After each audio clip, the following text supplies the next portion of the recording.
This is Dr. Ratna Chaturvedi from the Department of Information Technology. The subject we are learning is Fundamentals of Web Programming using Java. Within this, we are talking about basic concepts of Java programming, in which today we'll learn about classes and objects in Java, various OOPS concepts, and the features of Java classes. So let's start with the basic concepts of OOPS. The basics of OOPS or object-oriented programming is a paradigm that provides many concepts like inheritance, data hiding, abstraction, encapsulation, polymorphism, etc. Similar is basically the first object-oriented programming language and the programming paradigm where everything is represented as an object is known as truly object-oriented programming language. And Smalltalk is considered as the fully truly object-oriented programming language. Various other object-oriented languages are Java, C Sharp, PHP, Python, C++. The main aim of object-oriented programming languages is to implement real-world entities. For example, object, classes, abstraction, inheritance, polymorphism, etc. So, if we talk about Java, as we have understood that OOPS languages are where you can just describe the real world entities using all the object oriented language concept, and the language where everything is treated as an object is known as truly object oriented language, and among all, Java is one of them. Java is said to be truly object oriented language, and the underlying structure of all Java programs comes within classes only. Anything we wish to represent in Java must be encapsulated in the class only. Nothing will be coming outside the class, and the class defines the state and behaviors, means properties and methods of any of the real world entity or component which is known as object. Classes create objects and objects use methods to communicate between them. So they provide a very convenient way for packaging together a group of logically related data items and functions together under one unit, which is known as class. Class essentially serves as a template for an object that behaves like a basic data type, like any other data type do, int, char and all. And it is therefore important to understand that how the field or data members and member functions, that is methods, are defined in a class and how they are used to build a Java program that incorporates the basic object-oriented concepts like encapsulation, inheritance, and polymorphism, and many more. So if we talk about object-oriented programming concepts, then the various concepts are object, class, inheritance, polymorphism, abstraction, encapsulation. And apart from these core objects, there are so many number of object-oriented design related concepts also, like coupling. While designing the classes, we can just implement coupling, cohesion, association, aggression, and composition. Within this, if we talk about the concepts, that is object, class, data encapsulation, data abstraction, inheritance, polymorphism, dynamic binding, and message binding, we see one by one that let's start with object. What is an object? So object is any real-time entity, or we can say that object are basic building blocks for designing program. An object is said to be a collection of data member and associated member functions together under one unit. Or we can also say that object is an instance of a class, as any variable of particular data type is used. Similarly, object is used, which is an instance of a class, to communicate between the various methods which are a part of a class. So each object is identified by a unique name, and each object must be a member of a particular class.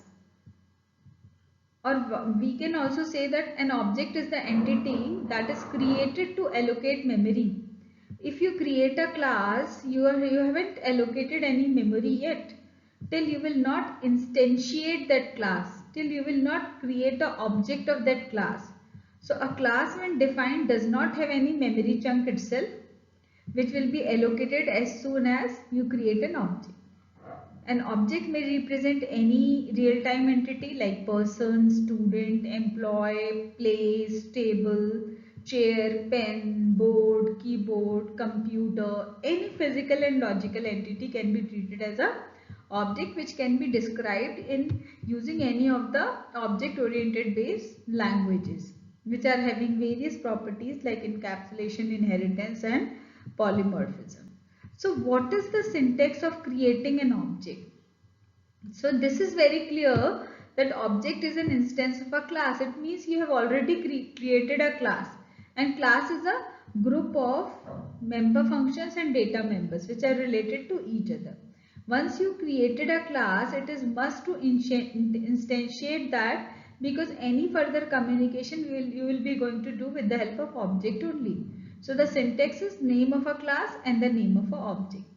In case the name of a class is student, then the object name can be any relevant name. This is the name of a class, and object name can be obj. So this is how we create. This is a class name and the name of a object, or you can say data type and the name of a variable, as we do in each and every programming language. Like it is similar to this, that let's say we are talking about class fruit. So the instance of class fruit is banana, apple, orange, mango, grapes, because all are basic holding the property that a fruit class will be holding. So that's why what we say, that class is fruit, but on the basis of their color, their taste, their texture, their availability in different seasons, the fruits names are different, like apple, orange, mango, grapes, banana, etc.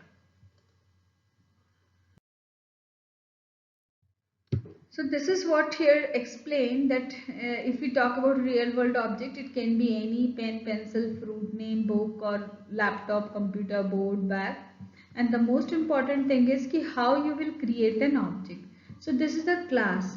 Suppose I am defining a real-time entity, student, then student, the member data will be coming over here. These are the data members, the name of a student, registration number of a student, course of a student, and it will include member functions also, that is get data, display data, calculate marks and many more. So this is how this entire thing is an object which is defined using a entity, using one of the property, using one of the unit, that is known as class.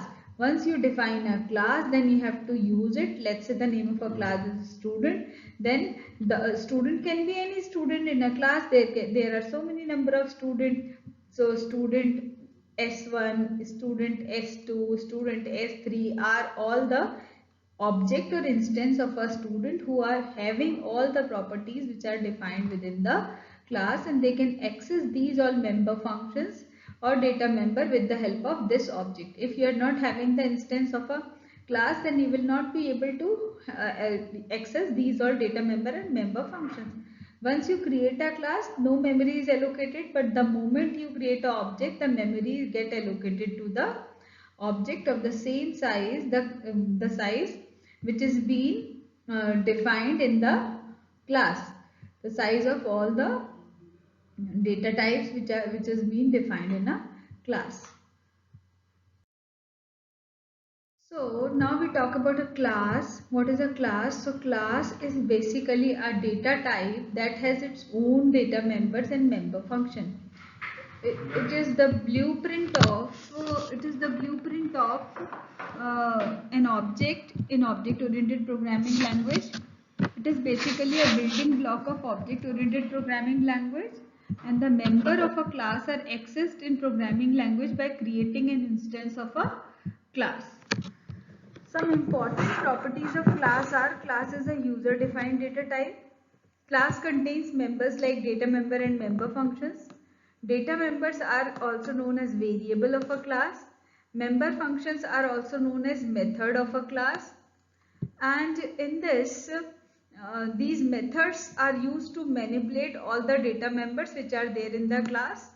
Data members are defined the properties of a class, whereas the member functions defines the behavior, because class is a collection of properties and methods. So properties we can define with the help of data members, and behavior with the help of member functions. So a class can have multiple objects which have properties and behavior that are common to all the classes which belongs to that particular class which I am defining.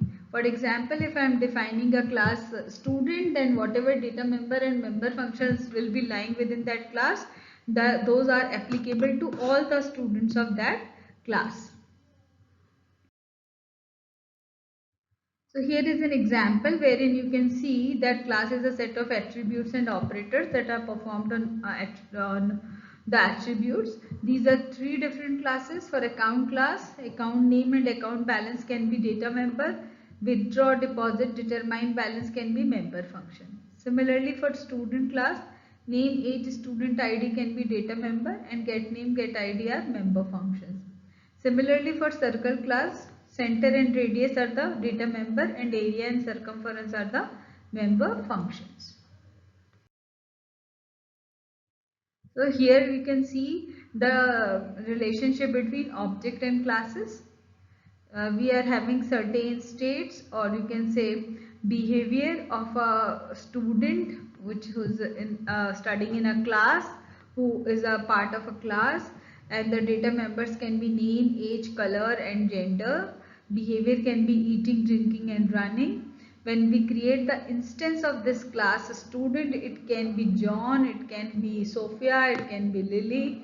For the name is equals to John, the age can be 12, color can be fair, gender can be male. John can eat more, John can drink more, John can run fast. Whereas if we create another instance of the same class, it can be Sophia with age 10, with different color, with different gender and different properties. And similarly, if we create another instance for Lily, then it can have different age 11, color dark, gender female, can eat, can drink or can run. So everything, what all data member and member functions are defined in the class will get copied to the instance of a class, and you can access it with different values with respect to that particular object. Every object will be having different values. Like here student, John and Jill both are the objects, and both are belongs to the same class, that is a student. So whatever you define within student class, all the data member and member functions will be a part of one object John, another object Jill. Similarly, if the instance of a circle class is circle A and circle B, then circle A will be going to allocated different memory address, and circle will be going to allocated with different memory address. Both, all the objects are having different memory addresses, and all will be having different values with respect to their own instances.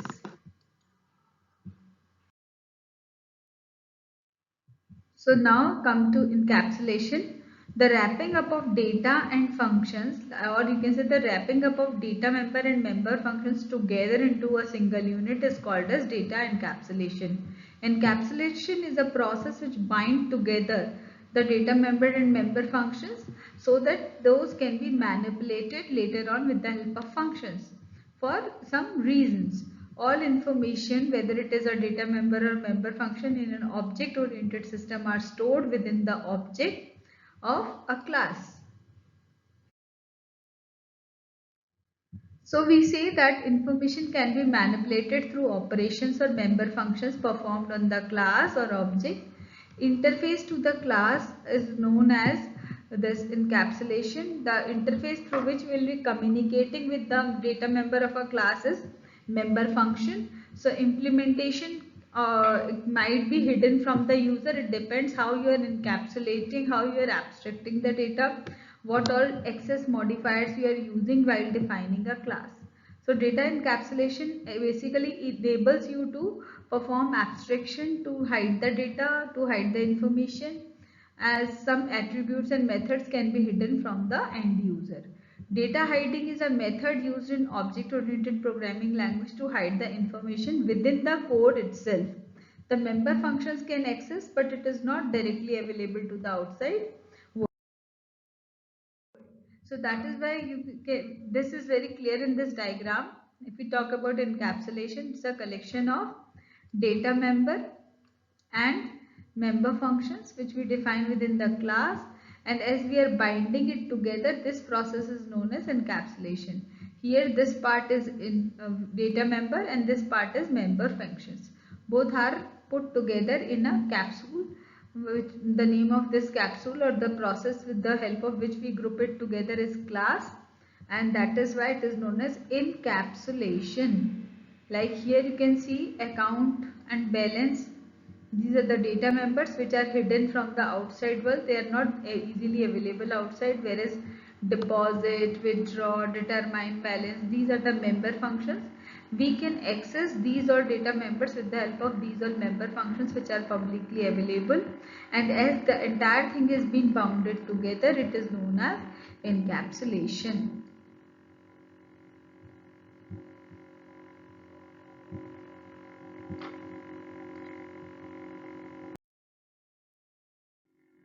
This is another way to explain this. Class, data member and member functions are put together.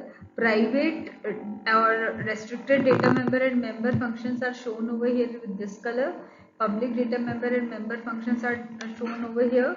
Either member functions or data member, anything can be private. It depends upon you what you want, and both will be a part of class only.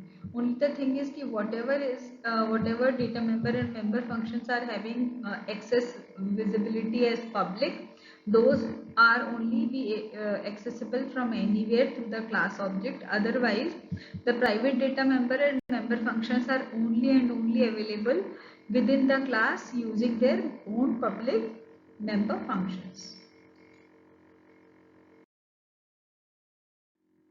So this is what is now data abstraction. Data abstraction refers to the process of representing essential features without including any background details.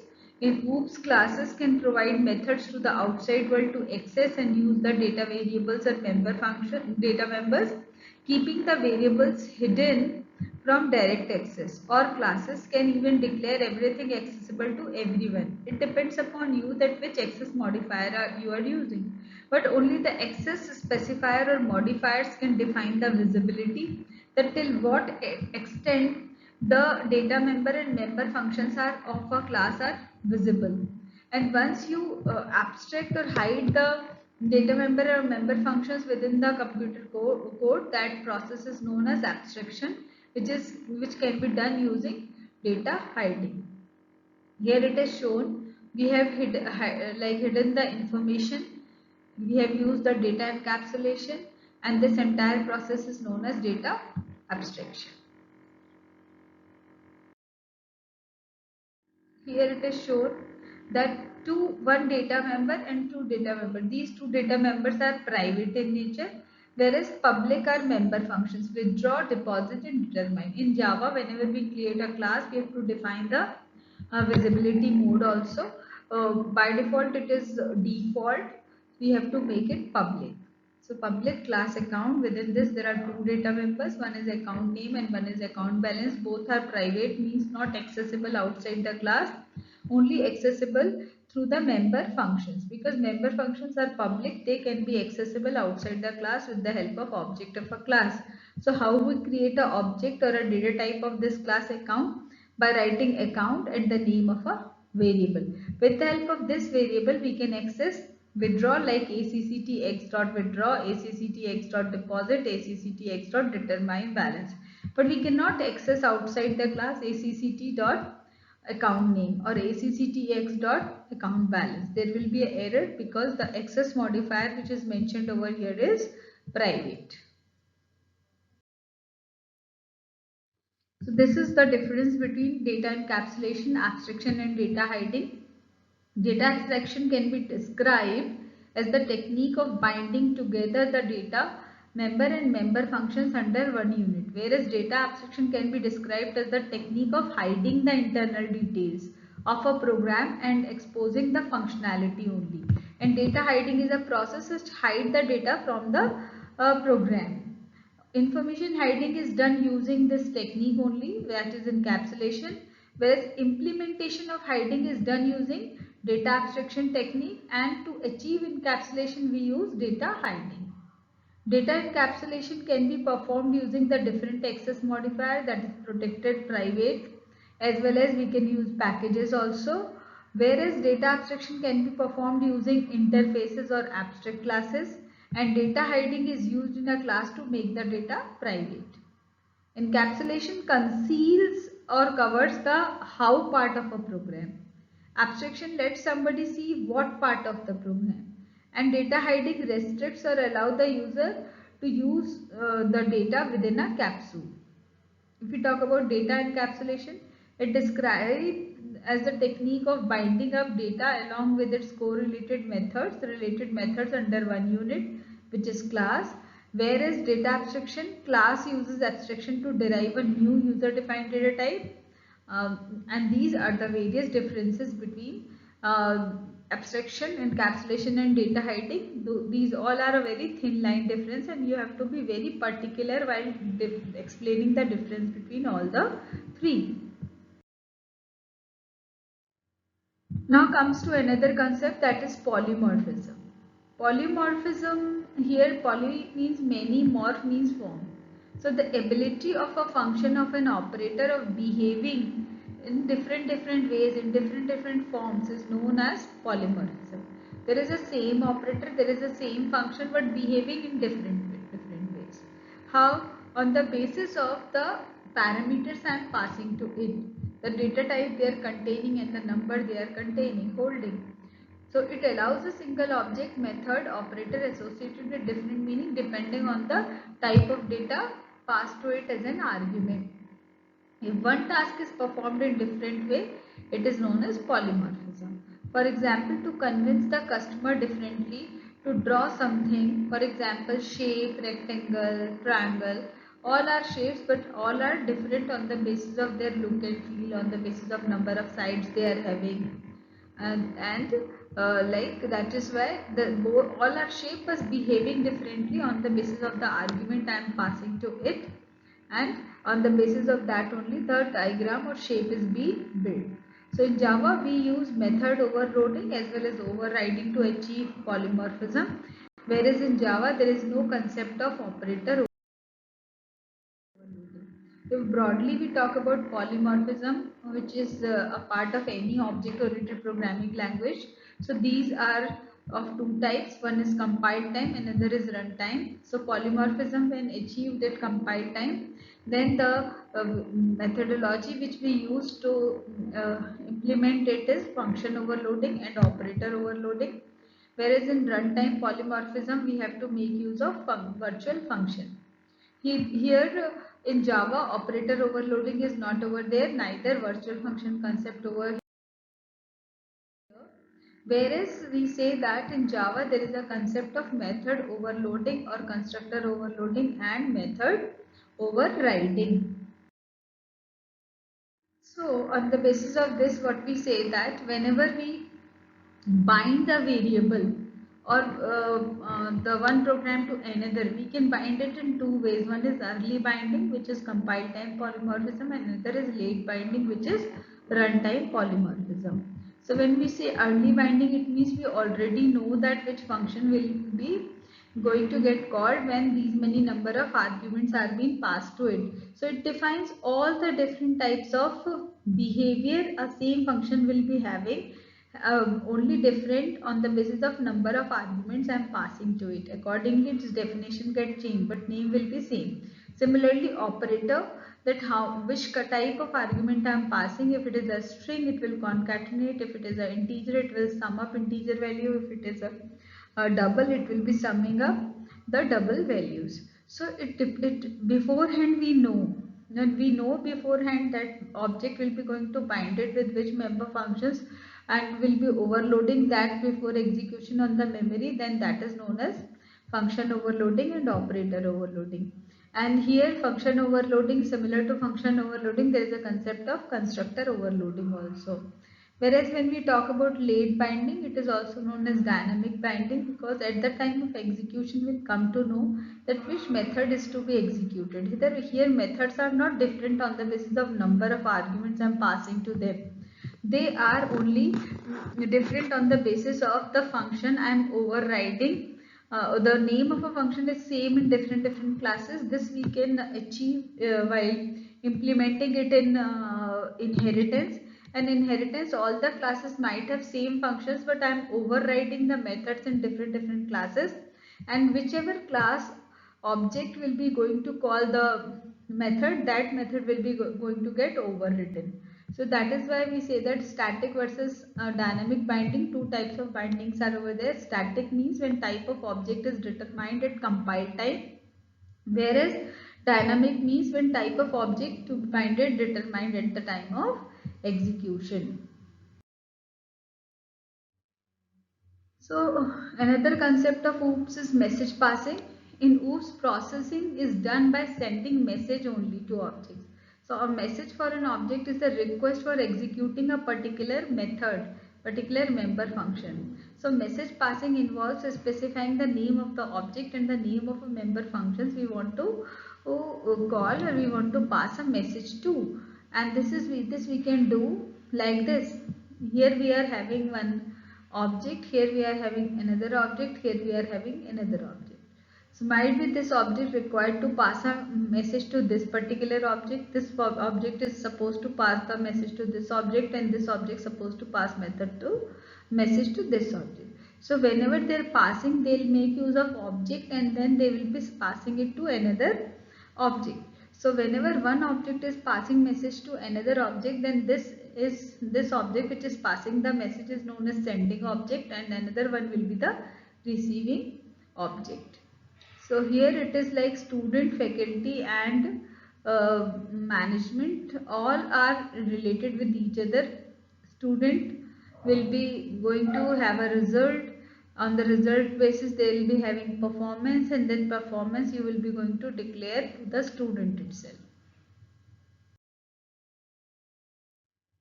So let's see the example, one of the example, that how the classes are built in Java. So this is the example wherein the syntax is, we need to write the class is a keyword, then the name of a class. This is not compulsory. Whatever is coming within box bracket is not compulsory. Extend superclass we use when we perform inheritance. Within this there will be a declaration of data members, and then there will be a declaration of member function. A class in which there is no declaration of data member and member function is known as barebone class. So this is the class, like here these are the data members and these are the member functions. So if we have to design this class, how will we design? We will say public class, the name of a class is circle, the name of a class is circle, then center and radius. For this there are arguments, x and y are the coordinate, and for radius it is r. So here we have declared the data member of a class but not member functions. So this is how we add the data member to a class. This is a process which explains you that how to add data member into the class. So write down the name of a class with visibility mode. Within this block will be coming, opening block, closing block. In this the statement will be, first of all, the access modifier, that is public, then the data type of a variable or data member, and the name of a data member. And every statement will be terminated by semicolon. This is how we edit field. Now if we need to add a method, so what is the syntax to add the method? The syntax is return type, the name of a method, the name of a arguments, and within curly bracket you have to define the body of a method. Like in C++, you can define the method of a class later on, but here you have to define then and there, where you are declaring it inside the class. So a class with only data field has no life. Object created by such a class cannot respond to any messages. It is very much required that method should be there. A method should always be declared inside the body of a class only, but immediately after declaring the data members of a class. Now this is an example wherein you can see that I have declared a class circle. This scope is public. Within this I am having three data member. X, Y is for coordinate and R is for radius. The data type of both the coordinators or data members is double and both the scope is public. By default it is default, as in C++ it is by default private. In Java it is not like this. By default everything is default only. Now to define a member functions, we have to write public double the name of a member function.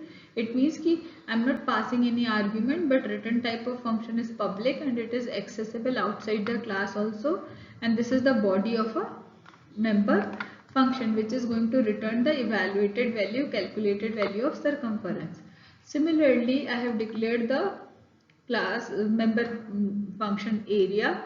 This is also returning double value. The scope is public, and within this the statement or the body part says return 3.14 into r into r. So here we have declared a class. Now how we access this class? So to access this class we should know how to declare an object of a class.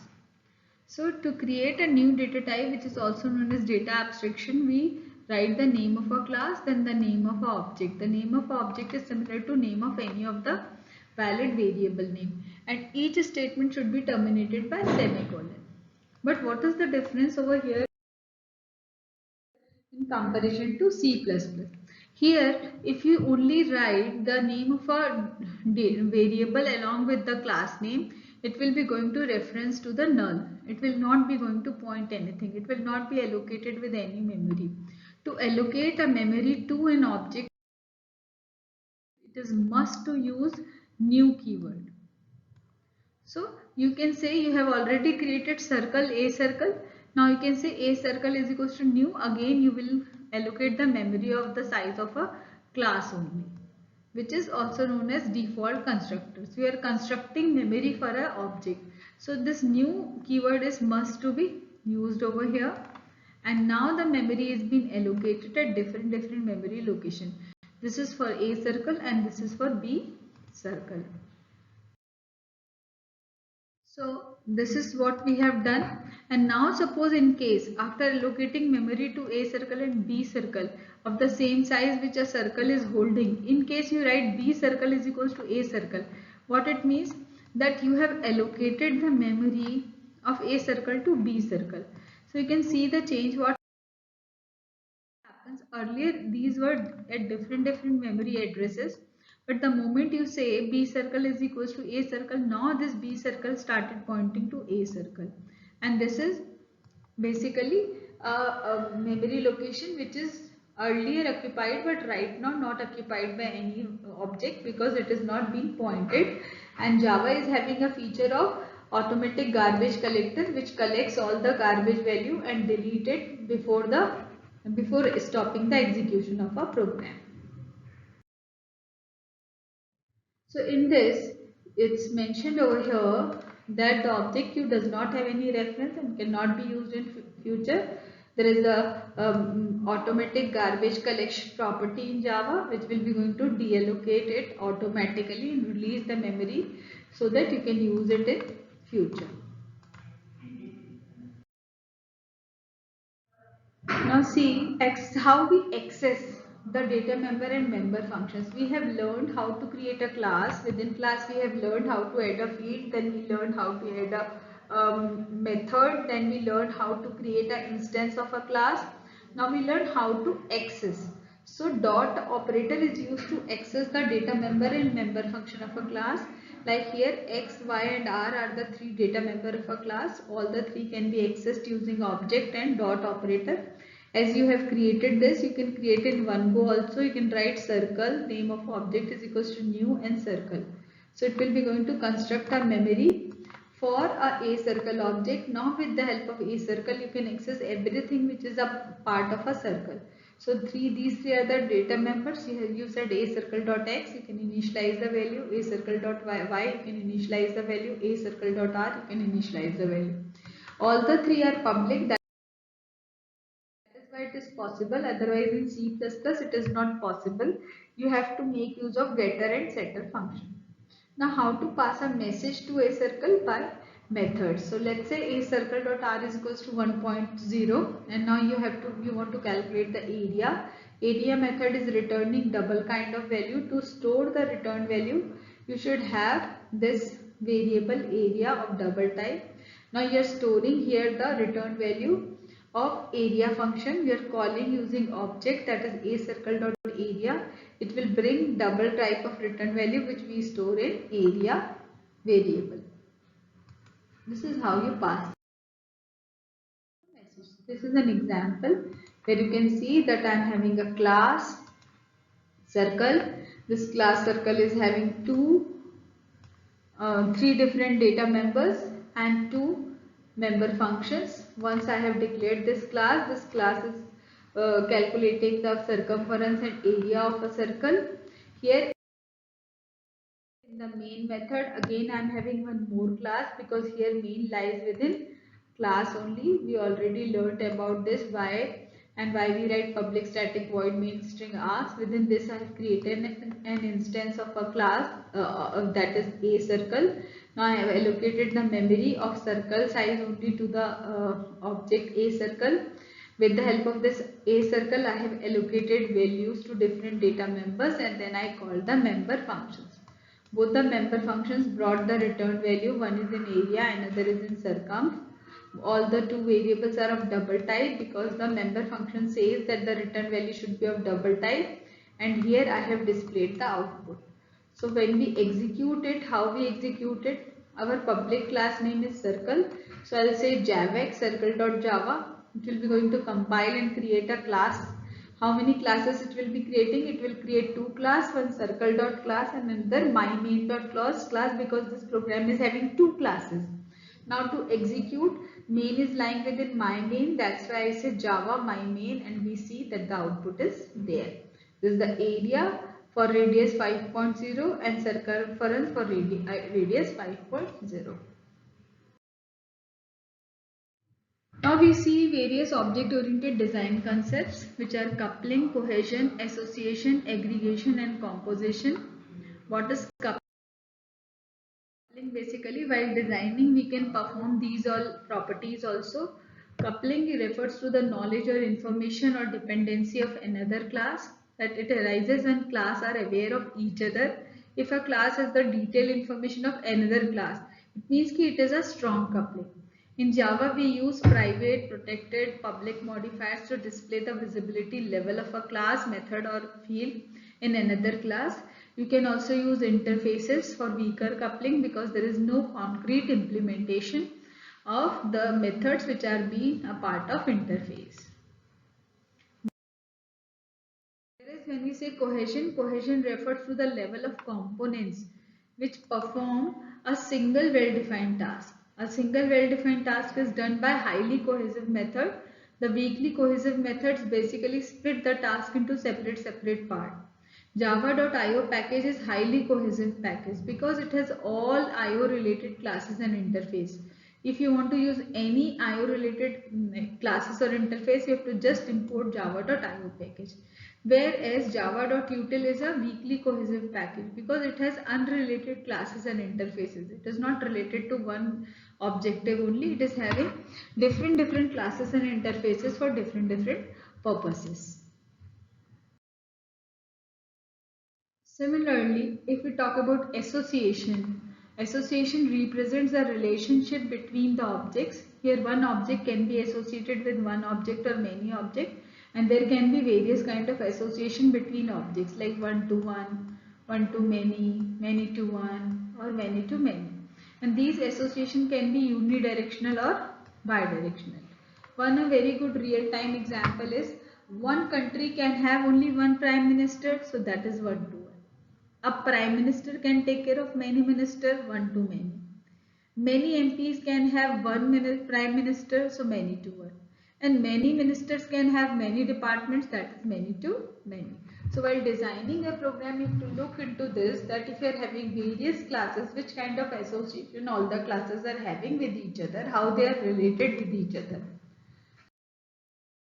It will make your task easy to access. Now aggregation. Aggregation is also a way to achieve association, any kind of association. So aggregation represents the relationship where one object contains other object as a part of its state. It represents a weak relationship between objects. It is also termed as Hazer relationship, like in inheritance. It represents is a relationship. It is another way to reuse the object. So how you are reusing the object, using aggregation or using inheritance. So this also part of design, how you are designing, how much information you want to give. And composition is also a way of achieving association only. Composition represents the relationship where one object contains the another object as a part of its state. It is used to build a strong relationship between containing object and dependent object. It is the state where containing object do not have independent existence. If you delete the parent object, the child object will going to get deleted automatically. So here the composition is very strong. One is dependent on another. Now see the advantages of OOPS. The programs are modularized based on the principle of classes and objects. Linking code and objects allows the related object to share same common code. It reduces the code duplication and reusability. It gives you the permission to reuse the code. Facilitate with code reusability. Creation and implementation of OOPS code is easy and reduces software development time. The concept of data abstraction separates object specification and object implementation. Data encapsulation along with functions is allowed over here. Therefore, external non-member function cannot access or modify the data, which also a way to perform or provide security to your data. It is easy to develop complex software because complexity can be minimized through inheritance. OOPS can communicate through message passing, which makes interface description with outside system very simple. Here is one of the example. You can see that OOPS provide data hiding. In a procedural oriented language, global data can be accessed from anywhere. The data, any function can use it. Whereas if we talk about OOPS, these are the functions. These functions, if lie to object A, then object A can only be access these all functions, and these object B can only access these functions. So this is what is the you can say implementation of data hiding feature into it. If we talk about disadvantages, larger program size. OOPS typically involves more lines of code than procedural program. Slower programs. OOPS typically slower than procedural based program as they typically require more instructions to be executed. It is not suitable for all type of programs. To convert a real world problem into object oriented model is difficult sometimes. OOPS software development, debugging and testing tools are not standardized. Polymorphism and dynamic binding also requires processing time due to overload of function calls during runtime. Various application where OOP is used are computer graphic application, CAD and CAM software, object-oriented databases, user interface design used such as Windows, real-time system, simulation and modeling, AI and expert system, client server systems, and many more. So we can say that classes, objects and methods are basic components in Java programming. We have already discussed these all things and will further on see much more concepts of classes, utility of classes and objects and their data member and member functions along with the access modifiers and their role. Have a nice day. See you in another class.